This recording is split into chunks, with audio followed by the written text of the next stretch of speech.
إلا الله وحده لا شريك له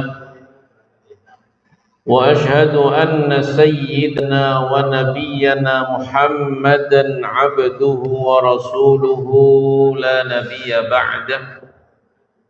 اللهم صل على سيدنا محمد وعلى آله وأصحابه ومن تبعه بإحسان إلى يوم الدين. أما بعد، jamaah Masjid Darul Muslimin yang dimuliakan Allah Subhanahu wa ta'ala, marilah kita sama-sama bersyukur atas karunia Allah Subhanahu wa ta'ala yang luar biasa. Kembali kita di tahun ini dipertemukan dengan bulan suci Ramadan. Tentu ini adalah nikmat yang mungkin tidak dirasakan oleh saudara-saudara kita yang sudah mendahului kita, atau saudara-saudara kita yang mungkin dalam kondisi sedang sakit sehingga tidak bisa secara sempurna menunaikan seluruh rangkaian ibadah di bulan Ramadan. Oleh karenanya, karena ini adalah nikmat yang agung, maka kita syukuri bersama. Mudah-mudahan Allah semakin melipat gandakan nikmatnya kepada kita, sebagaimana yang dijanjikan oleh Allah Subhanahu wa ta'ala di dalam Al-Quran, la in syakartum la azidannakum wa la in kafartum inna adzabi lasyadid. Jika kalian bersyukur, maka aku akan tambah nikmatku. Tetapi apabila kalian kufur nikmat, maka sesungguhnya azab Allah sangatlah pedih.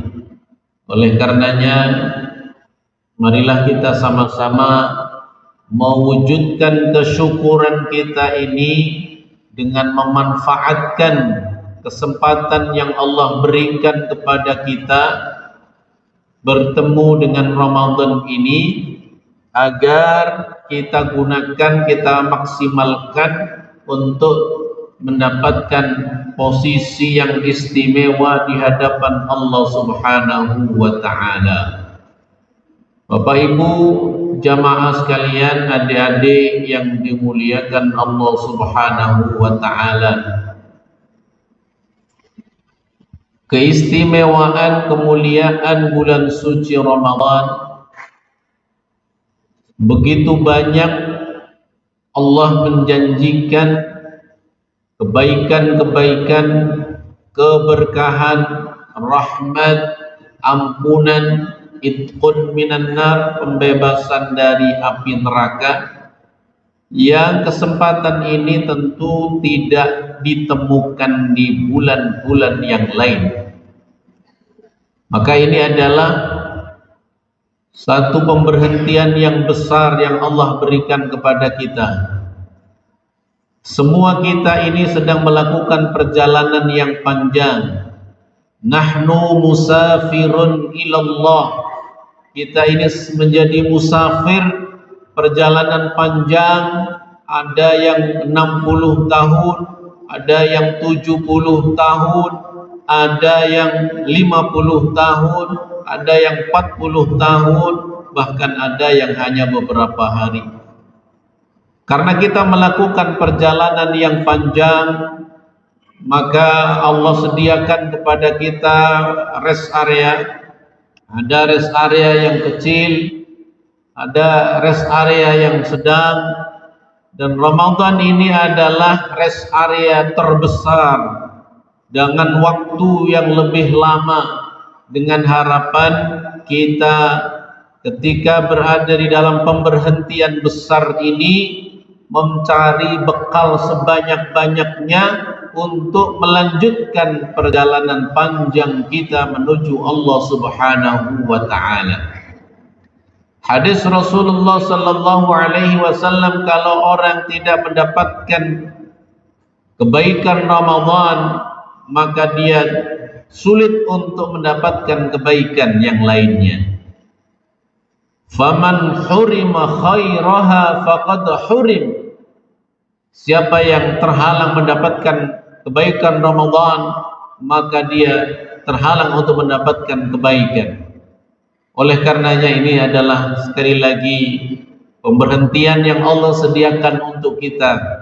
Kalau kita di dunia ini, kalau kita melakukan perjalanan yang dalam arti yang sebenarnya, kita perlu istirahat, kita perlu berhenti untuk menambah BBM, untuk membuang kotoran-kotoran, untuk menambah bekal dan lain sebagainya. Begitu juga dengan perjalanan kita yang lebih panjang, maka kita disediakan oleh Allah Subhanahu wa taala pemberhentian-pemberhentian. Sebelum Ramadan kita dipertemukan dengan pemberhentian Rajab, kemudian dipertemukan dengan pemberhentian Sya'ban, pemberhentian nisfu Sya'ban, dan kemudian kita kembali dipertemukan dengan pemberhentian yang besar yang Allah sediakan pahala berlipat ganda, ampunan dari Allah Subhanahu wa taala. Jamaah sekalian yang dimuliakan Allah Subhanahu wa taala, puasa Ramadan adalah merupakan salah satu rukun Islam. Rukun dari kata-kata ruknun itu artinya adalah tiang. Maka puasa ini merupakan salah satu tiang dari bangunan Islam. Hadis Rasulullah redaksinya, buniyal Islamu ala khamsin. Islam itu dibangun di atas 5 pilar. Artinya salah satu pilarnya adalah berpuasa Ramadan. Meskipun demikian, karena ini menjadi sesuatu yang paling minimal dilakukan oleh seluruh kaum muslimin, akan tetapi ulama kita seperti Al-Imam Al-Ghazali mengklasifikasikan, membedakan karakter macam-macam orang puasa itu 3 kelas. Kelas yang pertama adalah saumul awam, puasanya orang awam, yaitu meninggalkan hal-hal yang membatalkan puasa, mulai dari terbit fajar shadiq sampai dengan terbenam matahari, subuh sampai maghrib. Kelas yang kedua lebih tinggi, yaitu saumul khawas, puasanya orang khusus. Yang ini kemudian penjelasannya adalah dia meninggalkan secara fikih syariat, meninggalkan hal-hal yang membatalkan puasa, makan, minum, hubungan suami istri dari terbit fajar sampai dengan terbenam matahari, dan juga menahan diri dari hal-hal yang menghilangkan pahala puasa. Kemudian kelas yang paling tinggi yaitu adalah saum khawasil khawas, orang-orang terkhusus, orang-orang istimewa, dan ini adalah puasanya para al-anbiya yang betul-betul mereka ini derajat puasanya tentu lewat dari kelas 1, kelas 2, kemudian ditambah dengan seluruh waktunya betul-betul hanya menjadi ibadah, tidak ada yang terlewat dari waktunya untuk mendapatkan kemuliaan ridha dari Allah Subhanahu wa taala. Nah, oleh karenanya bagi kita paling minimal kita ini adalah kelas 2. Mudah-mudahan tidak termasuk di antara kelas yang pertama. Kalau kelas yang pertama hanya terlaksana secara fikihnya, puasanya tidak batal, tetapi pahalanya belum tentu didapatkan. Sebagaimana yang dikhawatirkan oleh baginda Nabi Muhammad sallallahu alaihi wasallam, rubba min shaimin laisa min siyamihi illa al-ju' wal 'atash. Betapa banyak orang yang berpuasa tetapi puasanya tidak mendapatkan kecuali hanya lapar dan dahaga. Betul, kita perlu mempelajari fikih puasa, hal-hal yang membatalkan puasa, tetapi kita perlu juga mengetahui dan mengamalkan hal-hal yang turut serta di dalam menggugurkan pahala puasa. Jamaah sekalian yang dimuliakan Allah Subhanahu wa taala, karena ibadah puasa ini sangat berbeda karakternya dengan ibadah yang lain. Ibadah puasa ini dinisbatkan langsung kepada Allah Subhanahu wa taala. Berbeda dengan salat, berbeda dengan zakat, berbeda dengan tilawatul Quran.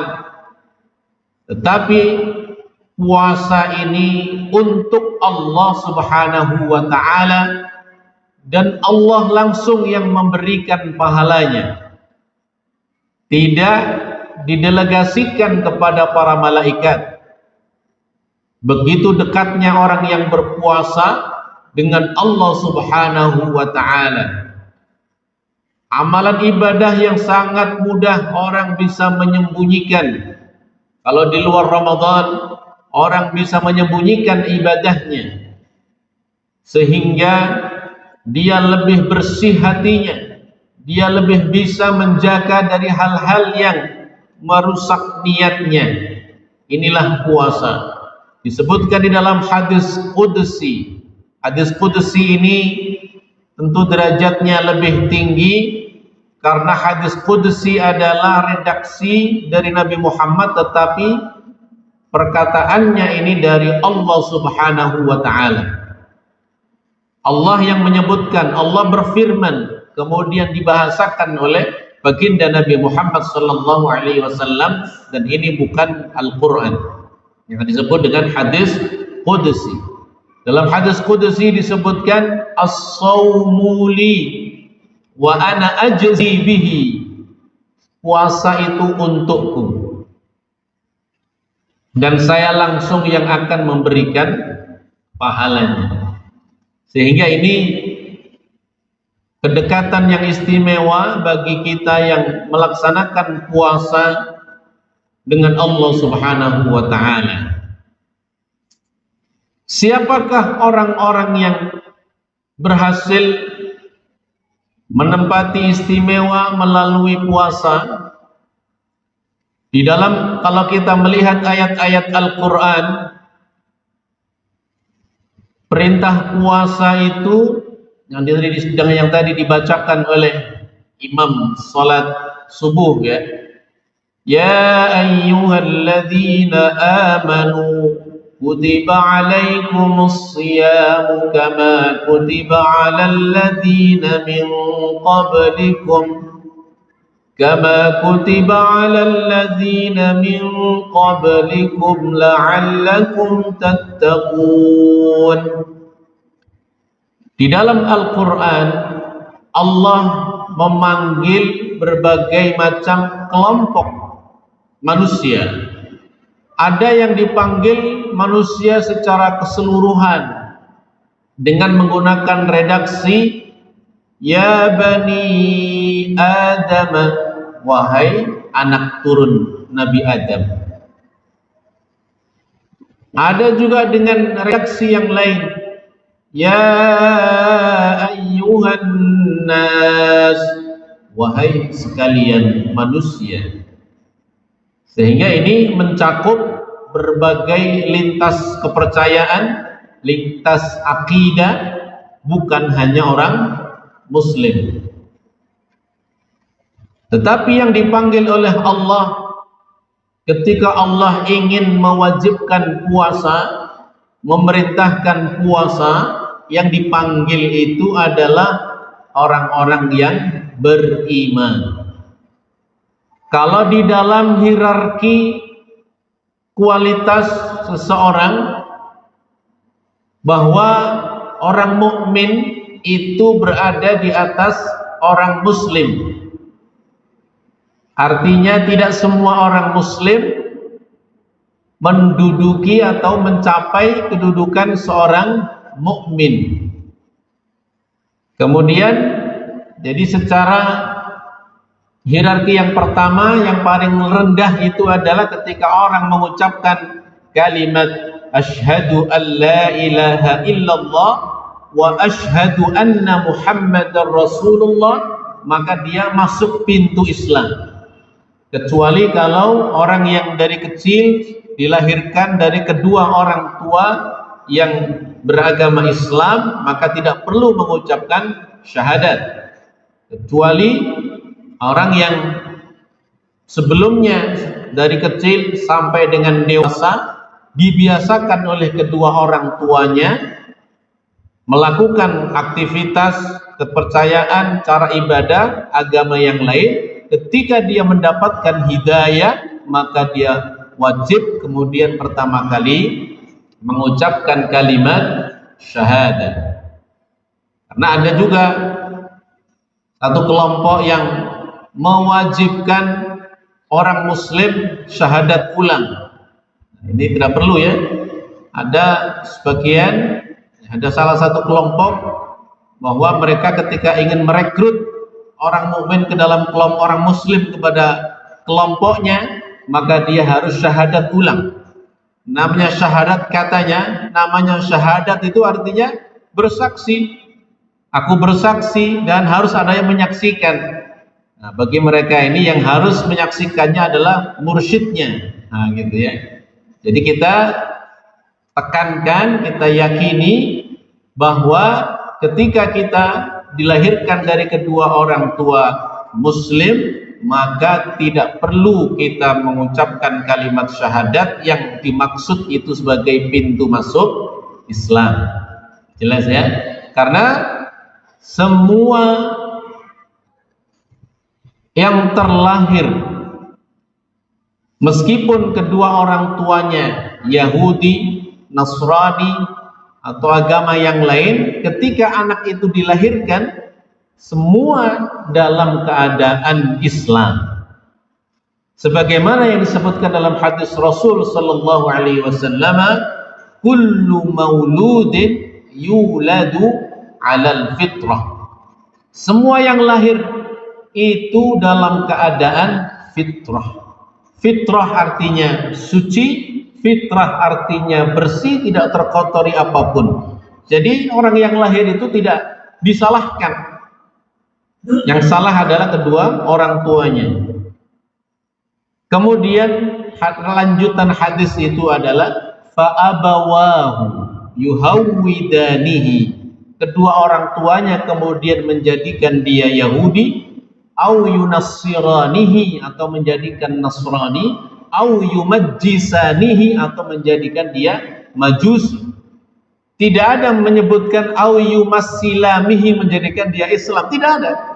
Karena tadi, dan para ulama menyebutkan fitrah itu adalah Islam. Dan ini menjelaskan ayat Al-Quran yang menyebutkan bahwa setiap janin yang ketika dihembuskan ruh Allah Subhanahu wa taala, di situ Allah Subhanahu wa taala mengucapkan janji, bertanya kepada janin yang disebutkan dalam Al-Quran, berkata Allah bertanya kepada janin, alastu bi rabbikum, bukankah aku Tuhanmu? Kemudian janin itu menjawab, bala. Qalu bala, iya, engkau adalah Tuhanku ya Allah. Jadi ketika dia di dalam janin sudah bersyahadat bahwa dia adalah mengakui Allah Subhanahu wa ta'ala sebagai Tuhannya, sehingga tidak perlu mengucapkan syahadat ulang, gitu ya. Nah ini, sehingga kemudian dulu pada zaman Rasulullah Sallallahu Alaihi Wasallam ada orang yang baru saja masuk Islam, kemudian dia ngaku sebagai orang mukmin, ya. Qalatil a'rabu amanna, orang Badui bilang kami beriman ya Allah, ya Rasulullah. Kemudian dijawab oleh Nabi Muhammad Sallallahu Alaihi Wasallam, la taqulu amanna, walakin qulu aslamna. Kamu jangan bilang kami beriman, tapi bilang kamu baru Islam, gitu ya. Maka kita memantaskan diri kita, mudah-mudahan kita tergolong sebagai orang mukmin. Kalau kita ingat dengan hadis Jibril, ketika malaikat Jibril datang kepada Rasulullah sallallahu alaihi wasallam, ittala'a alaina rajulun syadidu bayadis thiyabi wa syadidu sawadis sya'ri. Tiba-tiba datang seseorang, pakaiannya serba putih, kemudian rambutnya hitam, la yura atharuhu ahad, tidak ada yang tahu dari mana dia datangnya. Ketika datang kemudian langsung, ketika padahal sahabat yang lain sedang duduk mendengarkan pelajaran dari baginda Nabi Muhammad sallallahu alaihi wasallam, tiba-tiba datang mendekati Rasulullah, fa asnada rukbatayhi ila rukbatayhi, kemudian lututnya disenderkan nempel dengan lututnya Nabi Muhammad sallallahu alaihi wasallam, menjadikan semua orang penasaran, para sahabat saat itu. Kemudian dia bertanya kepada Rasulullah sallallahu alaihi wasallam, mal Islam? Yang pertama kali ditanya adalah Islam. Apa itu Islam ya Rasulullah? Kemudian Rasulullah menjelaskan Islam sebagaimana yang kita tahu, sebutkan Rasulullah, rukun Islam, an tashhada an la ilaha illallah wa tuqimus shalah wa tu'tiyaz zakat wa tasuma ramadan wa tahujjal bait. 5 rukun Islam. Setelah tanya kemudian dia membenarkan, yas'aluhu wa yusaddiquhu, dia nanya tapi dia membenarkan, benar. Jadi seperti nguji, ngetes Rasulullah sallallahu alaihi wasallam, sehingga para sahabat ini, orang datang nanya, ketika dijawab bilang benar. Jadi seorang ngetes Rasulullah. Nah, tanya lagi, mal iman, ya, setelah Islam, mal Islam, kemudian nanya mal iman, apa itu iman? Kemudian dijelaskan oleh Rasulullah, dijawab oleh Rasulullah, antu'mina billah wa malaikatihi wa kutubihi wa rusulihi, dan sampai seterusnya yang kita kenal dengan rukun iman. Kemudian setelah bertanya, yas'aluhu wa yusaddiquhu, sadaqta, kamu benar, katanya. Para sahabat semakin penasaran, ini nanya, membenarkan lagi. Kemudian nanya lagi, mal ihsan. Jadi di sini kita bisa melihat ada hierarkinya, Muslim, kemudian mukmin, kemudian yang ditanya ketiga oleh malaikat Jibril itu adalah mal ihsan. Apa itu ihsan? Kemudian Rasulullah sallallahu alaihi wasallam menjawab, an ta'budallaha ka'annaka tarahu. Ketika kamu menyembah Allah seperti engkau sedang berhadapan langsung dengan Allah, mampu memvisualisasikan bahwa dia sedang dekat berhadapan langsung dengan Allah Subhanahu wa ta'ala. Fa illam takun tarahu fa innahu yarak. Atau kalau enggak mampu menghadirkan visualisasi dia berhadapan dengan Allah, atau dia meyakini bahwa dia sedang dilihat oleh Allah Subhanahu wa ta'ala. Maka kalau orang sudah sampai maqam muhsin atau ihsan, maka dia tidak akan melakukan maksiat. Karena yang dia hadirkan itu adalah pengawasan Allah. Dia selalu merasa dia sedang berhadapan langsung dengan Allah Subhanahu wa ta'ala. Oleh karenanya, ketika Rasulullah mengatakan kepada orang Badui tadi, jangan engkau mengatakan mukmin, tetapi katakanlah bahwa kamu ini adalah muslim. Nah, di ayat tentang puasa ini yang Allah panggil itu adalah orang-orang mukmin. Maka kita berdoa kepada Allah, berharap kepada Allah agar kita ini termasuk di antara golongan al-mu'minun. Orang-orang mukmin, artinya derajatnya tidak hanya sekedar orang muslim, tapi orang muslim yang mukmin. Jamaah sekalian yang dimuliakan Allah Subhanahu wa taala. Karena puasa ini punya target la'allakum tattaqun, menjadi pribadi yang takwa, tentu harus naik dulu. Dari muslim ini harus naik dulu kepada mukmin untuk bisa mencapai tangga ketakwaan. Jadi ada tahapannya. Makanya Rasulullah SAW ketika menyambut Ramadan ini perlu pemanasan. Jadi nggak bisa kaget, gitu ya. Ketika kita bermain dengan pemain yang lainnya udah biasa menjadi pemain. Kalau kita bersepeda bareng-bareng ngabring, tapi kita masih pemula, jadi baru beli sepedanya baru-baru. Sementara yang lain sudah lihai, sudah berkilo-kilo, gitu ya. Pas kita ikut hari pertama, itu sakitnya bisa seminggu, 2 minggu nggak sembuh-sembuh, gitu ya. Karena apa? Karena kita belum pemanasan. Makanya kita diajarkan oleh Rasulullah SAW menyambut Ramadan ini dari Rajab, paling minim Rajab, kemudian Rajab itu menjadi Ashhurul Hurum, sehingga amal ibadah dilipat gandakan oleh Allah. Sya'ban, ternyata Rasulullah semakin giat berpuasa. Bulan yang paling banyak Rasulullah berpuasa bulan Sya'ban. Khusus malam nisfu Sya'ban, kita harus dibersihkan hati kita dari kekotoran syirik dan kekotoran dengki kepada sesama kita. Hablun minallah beres, hablun minan nas beres. Malam nisfu Sya'ban. Makanya hadisnya kan, Allah datang malam nisfu Sya'ban memberikan ampunan kepada seluruh hambanya kecuali 2 orang yang nggak dapat ampunan, orang musyrik dan yang kedua musyahin, orang yang punya dengki, dendam, rasa sakit hati kepada orang lain. Makanya di situ kita sebenarnya secara bertahap, ketika kita sebelum Ramadan ini kita secara fisik terbiasa melakukan puasanya, ibadah yang lain, sunnah-sunnah yang lain, kemudian hati kita pun juga disiapkan bahwa kita betul-betul hati kita sudah bersih kepada Allah, bersih kepada sesama saudara kita juga bersih, tidak ada ganjalan.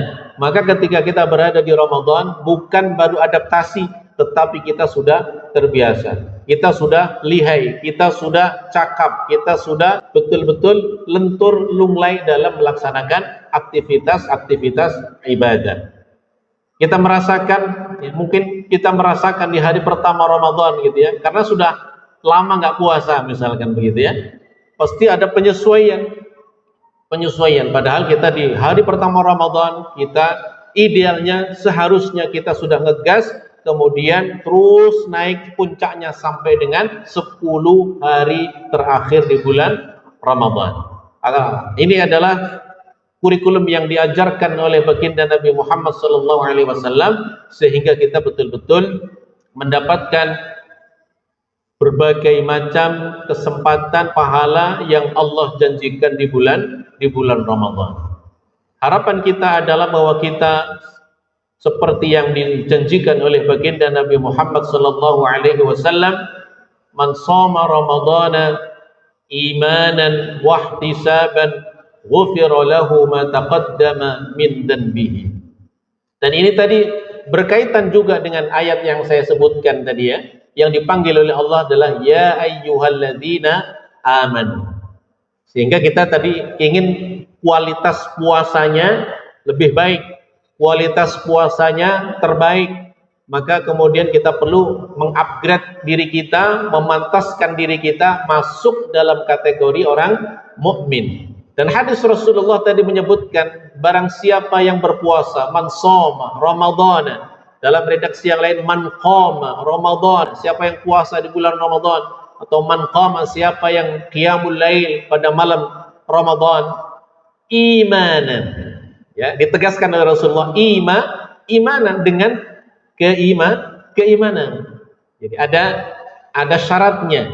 Man shoma Ramadhana imanan. Jadi bukan sekedar puasa, tapi shoma Ramadhana imanan. Kemudian yang kedua, wahtisaban.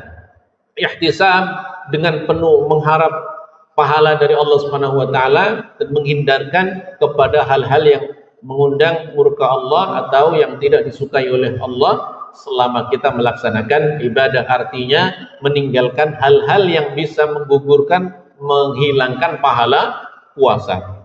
Wahtisaban ghufira lahu, maka akan diampuni dosanya, ma taqaddama min dzanbihi, dari dosanya yang telah lalu. Dan di sini ini tidak ada batas, semua akan diampuni oleh Allah Subhanahu wa taala. Tapi tadi ya syaratnya imanan wahtisaban. Ghufira lahu ma taqaddama min dzanbihi.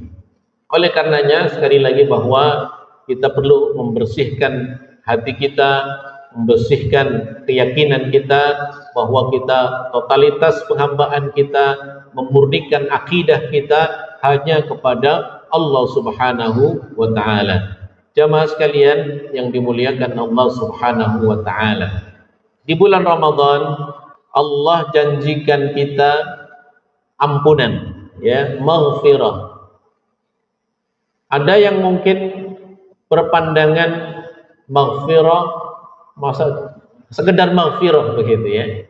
Kalau yang lain imbalannya, iming-imingnya, barang siapa yang sholat berjamaah di masjid maka dikasih oleh Allah 27 derajat dibandingkan dengan sholat sendirian. Siapa yang membaca Al-Quran maka setiap satu huruf Al-Quran Allah ganjar dengan kebaikan, dan setiap kebaikan Allah lipat gandakan menjadi 10 kebaikan. Sehingga kalau kita membaca Bismillahirrahmanirrahim itu ada 19 huruf dikalikan 10 sehingga kita mendapatkan 190 pahala baru membaca Bismillah saja. Bayangkan kalau kita khatam Al-Quran di bulan Ramadan 1 kali, 2 kali, 3 kali ataupun lebih sesuai dengan kemampuan kita, maka di situ kita mendapatkan lipatan pahala yang luar biasa melalui Al-Quran. Orang yang bersedekah, berinfak, mathalul ladzina yunfiquna amwalahum fi sabilillahi kamathali habbatin. Orang yang berinfak di jalan Allah, maka dia satu kali dia berinfak maka dihitung 1 benih. Kamathali habbatin anbatat 7 sanabil. Dari 1 bibit atau dari 1 tunas ini kemudian memunculkan 7 cabang. 7 sumbulatin fi kulli sumbulatin mi'atu habba. Setiap cabang ini menghasilkan 100 ranting. Berarti 1 kali kita sedekah Allah lipat gandakan menjadi 700 kali lipat. Jadi kita dimotivasi oleh Allah Subhanahu wa taala untuk berinfak di jalan Allah. Jalan Allah fisabilillah tentu sangat banyak ya. Kalau makna asli secara bahasa fisabilillah itu sedang berjuang, berjihad di jalan Allah Subhanahu wa taala, yang saat ini ya adalah orang-orang yang ada di Palestina berhadapan dengan para penjajah Yahudi laknatullahi alaihim. Kemudian bagi kita yang di negara yang aman, kemudian tidak ada peperangan, maka fisabilillah ulama kita menerjemahkannya, menjabarkannya cukup banyak ragamnya. Bisa memberikan beasiswa kader ulama, misalkan orang yang dipersiapkan akan menjadi ulama yang akan memimpin, dikasih beasiswa sampai kemudian dia mampu. Ada juga dalam bentuk syiar Islam, misalkan membangun masjid, membangun pesantren, membangun madrasah dan lain sebagainya. Itu ada yang menyebutkan termasuk juga dengan fisabilillah, meskipun ada juga yang tidak setuju ya. Jadi fisabilillah itu letter luck pasti adalah orang yang sedang berjuang, berperang di jalan Allah Subhanahu wa ta'ala. Ala kulli hal, yang penting adalah bahwa ketika kita berinfak, kemudian Allah berikan imbalannya, dimotivasi, diiming-iming dengan 700 kali lipat. Tetapi ketika kita berpuasa, gitu ya, seperti kita baru hanya mendapatkan ampunan, kan gitu ya. Nah, padahal sesungguhnya mungkin perlu kita lebih merenungi kembali kenapa kita diberikan ampunan. Ternyata ampunan ini adalah sesuatu yang kita butuhkan. Ampunan ini adalah yang akan menjadikan kita lebih tenang di dalam menjalani hidup di jalan Allah, di rumah besar Allah Subhanahu wa ta'ala dunia ini, di tempat yang Allah sediakan untuk kita ini, untuk bisa lebih tenang di dalam menjalani semua kehidupan kita. Dalam skop yang lebih kecil, dalam keluarga misalkan, mungkin ada, bisa jadi ada ya, seorang orang tua yang betul-betul memuncak begitu ya, kekesalannya kepada anaknya misalnya, karena faktor anaknya durhaka misalkan, anaknya susah diatur, anaknya tidak bisa mendengar apa yang dinasihatkan oleh orang tuanya, sampai orang tuanya betul-betul kesal begitu ya. Maka itu tercermin di dalam wajahnya, tercermin di dalam pola interaksinya dengan anaknya. Meskipun namanya anak, pasti semua kebutuhannya dipenuhi.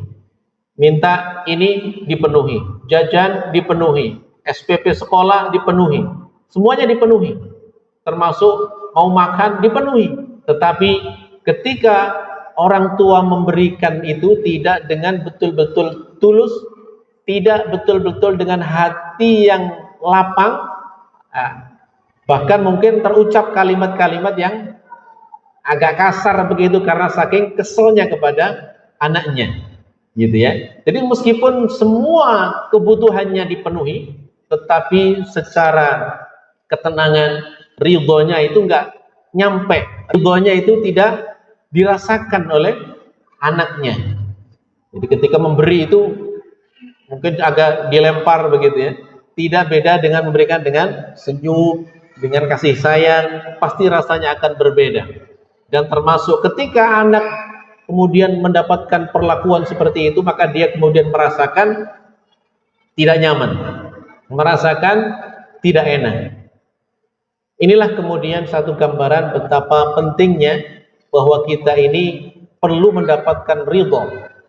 Dan wujudnya adalah ampunan dari Allah Subhanahu wa ta'ala.